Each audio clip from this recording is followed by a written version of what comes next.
The Stoics gave us a blueprint for a mind that just won't break, a way to stay steady, even when the world goes completely haywire. For over 2,000 years, thinkers like Marcus Aurelius and Seneca have shown us a path to inner peace by focusing only on what we can control. It's an elegant, powerful philosophy, and there's a good reason it's making such a huge comeback. But what if that ancient armor, as tough as it is, has a few chinks in it? What if, in their search for an unshakable mind, the Stoics missed a few crucial things about being human? What did these absolute geniuses overlook? Today, we're exploring the blind spots of Stoicism. But more importantly, we're going to arm you with modern psychological tools that fill in the gaps, helping you to truly master your emotions and thrive in the 21st century. This isn't about throwing out Stoicism, it's about upgrading it. Let's begin. The foundation. Before we start poking holes, let's give credit where it's due. The core of Stoicism is timeless for a reason. At its heart is one of the most revolutionary ideas ever conceived, the dichotomy of control.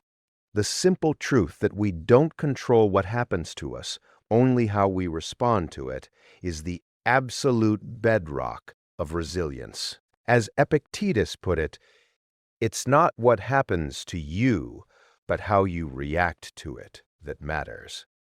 This isn't just some dusty old idea. It's the direct ancestor of modern therapies like cognitive behavioral therapy, or CBT, one of the most effective tools we have against anxiety and depression. The pioneers of CBT, guys like Albert Ellis, literally said they drew inspiration from the Stoics. They knew our feelings aren't caused by events, but by the stories we tell ourselves about those events. The Stoics gave us the why we should get a handle on our minds.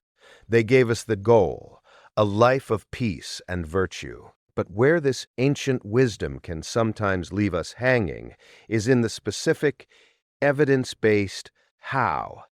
How exactly do we deal with the messy, complicated, and often totally irrational parts of our own minds? And that's where the blind spots start to appear. Blind spot 1. The problem with emotions. So let's talk about the first major blind spot, the Stoic take on emotions.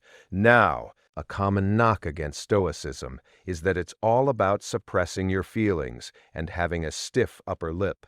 And while a deeper read shows the goal was mastery, not denial, the philosophy can still lead you down a tricky path. The early Stoics saw strong emotions as a bug, not a feature.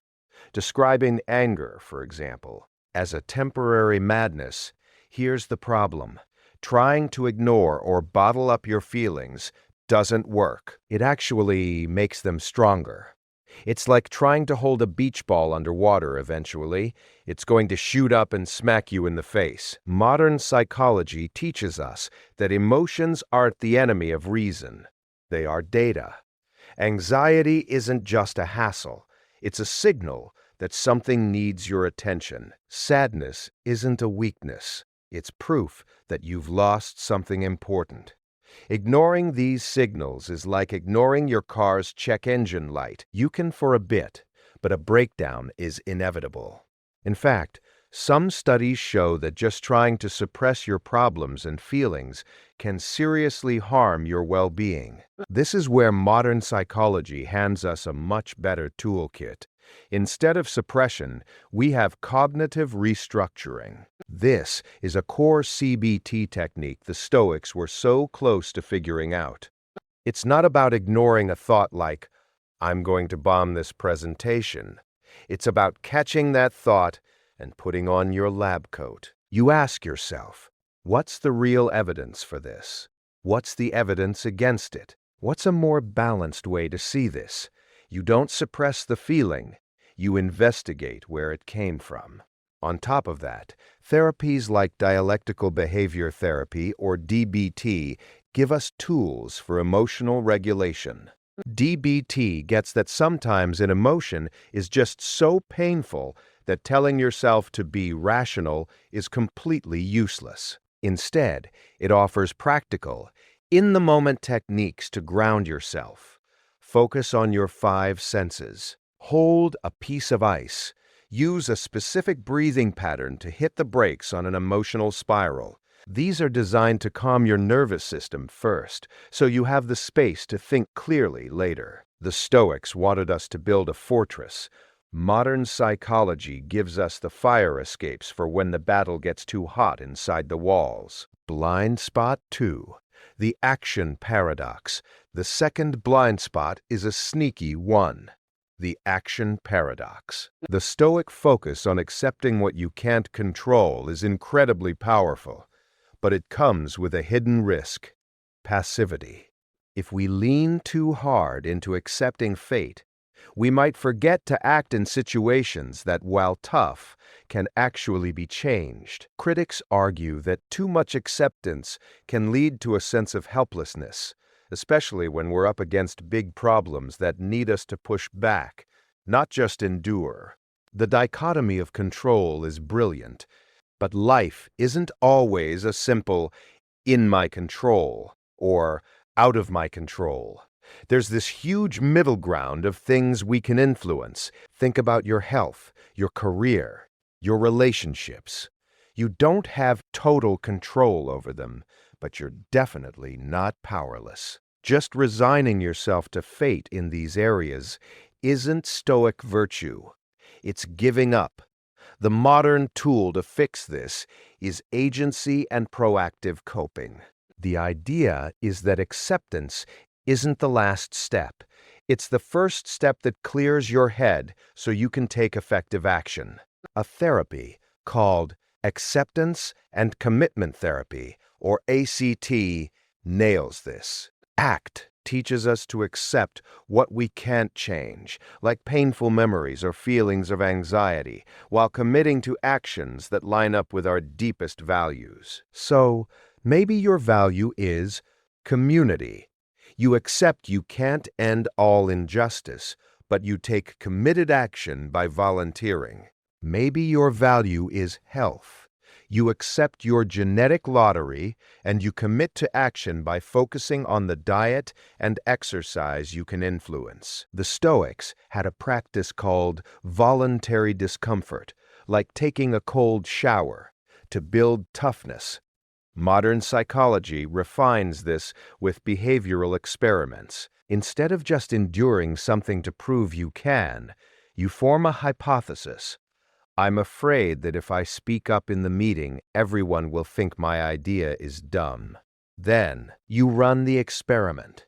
You do the scary thing not just to be tough, but to see if your fear is actually true. This builds resilience by updating your brain with real-world evidence, shifting you from passive endurance to active exploration. And the third blind spot is the risk of a social disconnect. The Stoic ideal of the self-sufficient sage building an inner citadel is inspiring. But if you take it too far, it can make you neglect one of the most fundamental human needs: connection. Some argue that Stoicism doesn't leave enough room for deep emotional bonds, because all that empathy and vulnerability can feel like a threat to your inner peace. Marcus Aurelius himself said we were born for cooperation, but a hard focus on self-reliance can lead to isolation. If your main goal is to be untouchable, you might start avoiding the messy,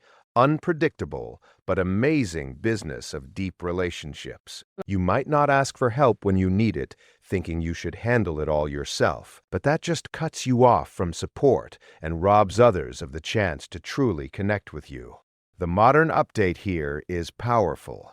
We need a secure support system. Study after study shows that strong social connections are one of the single biggest predictors of happiness, health, and a long life. We aren't just social animals. We are profoundly social. Modern therapy is built on this idea. Group therapy, couples counseling, they all work on the principle that healing happens with other people. Just being seen and understood by someone else is unbelievably powerful. The update isn't to abandon your inner citadel, but to build some bridges leading out from it. It's about seeing vulnerability as a strength, not a weakness. Sharing your struggles isn't a failure of Stoic discipline. It's an act of courage and a strategy for building real, lasting resilience. A modern Stoic is self-reliant but also knows when to lean on others. They can be a rock for themselves and also part of a mountain range with others. Our goal here wasn't to tear down one of the greatest philosophies ever created. It was to build on it. The ancient Stoics gave us an incredible operating system for the human mind. But like any great piece of software, it can use an update. They lived in a pre-scientific world, working with philosophy, not structured, evidence-based therapy. So they overlooked the value of emotions as data, the risk of passivity, and the non-negotiable need we have for deep social connection. By bringing in tools from modern psychology, like cognitive restructuring, emotional regulation, proactive agency, and building a support system, we are completing it. We move from emotional suppression to emotional information. We move from passive acceptance to active acceptance. And we move from a solitary inner citadel to a connected, resilient community. This is Stoicism 2.0, an ancient philosophy reforged for the modern world. It combines the timeless wisdom of the past with the scientific insights of today to give us a more complete and compassionate guide to not just enduring life, but truly flourishing in it. So, what do you think? If you've ever felt that Stoicism was amazing, but maybe something was missing, let me know in the comments. How have you adapted these ancient ideas for your own life? And if you enjoyed this mix of ancient philosophy and modern science, hit that subscribe button for more ideas on building a truly good life. Thanks for watching. I'll see you in the next one.